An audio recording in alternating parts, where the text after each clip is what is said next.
Hey guys, this is Nick.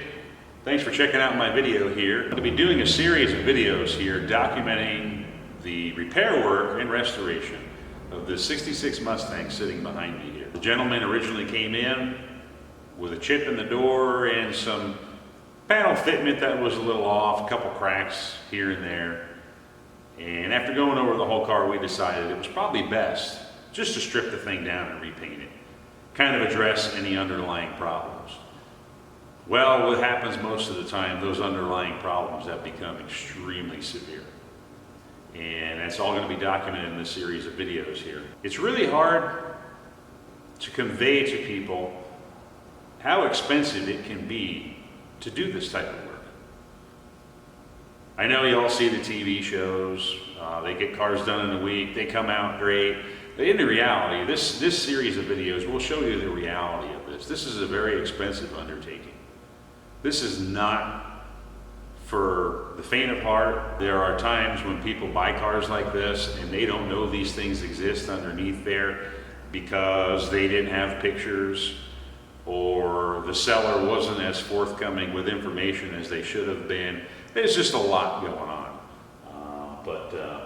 This car here, after being in the business for over 30 years myself, I guess you could say this car here became the impetus for me to make this series of videos, to kind of show you guys what you can run into, what lies beneath is the best way to put it, because let's face it, none of us have x-ray vision.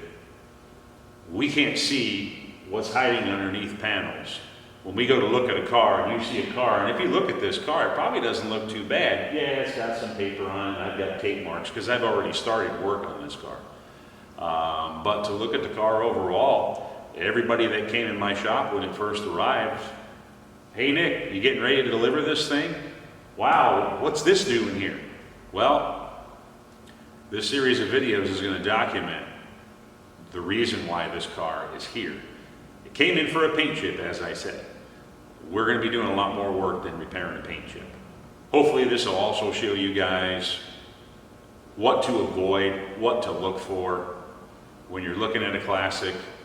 Hopefully be able to go through and show you guys where you need to look and the questions you need to ask. And I think that's probably the biggest problem we have.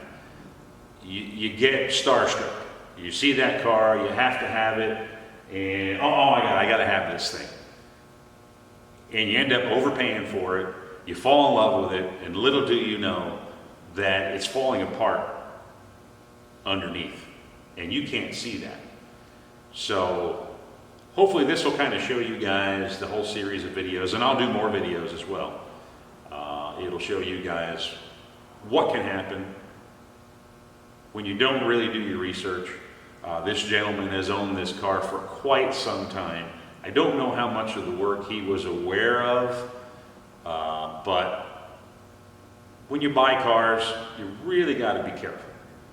You've got to ask a lot of questions. You've got to see pictures.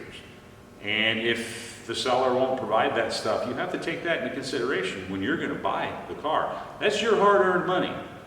And it's not a comfortable feeling to spend $20,000, $30,000 on a car that you then take to a shop like mine to get some minor repair work, and before you know it, you're spending $30,000 plus more to fix. So now you've got twice as much in this car than it's worth. And it leaves a sour feeling in people's mouths.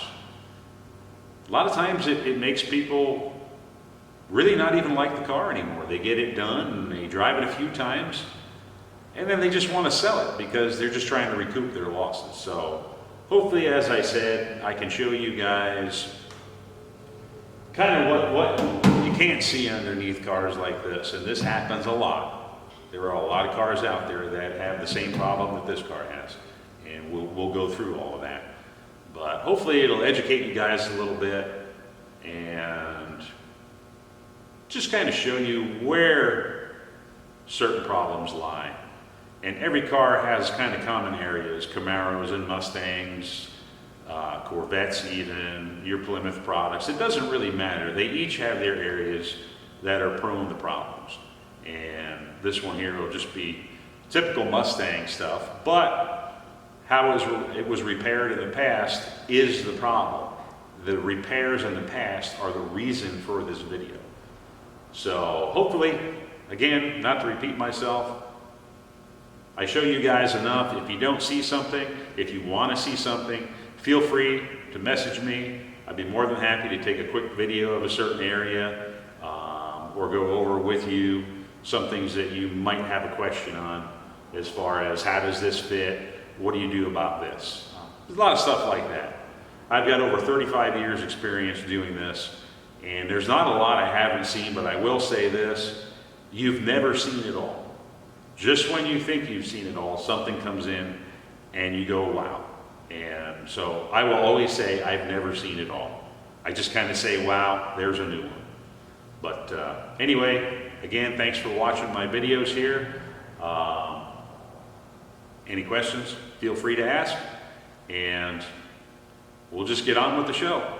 Thanks, guys.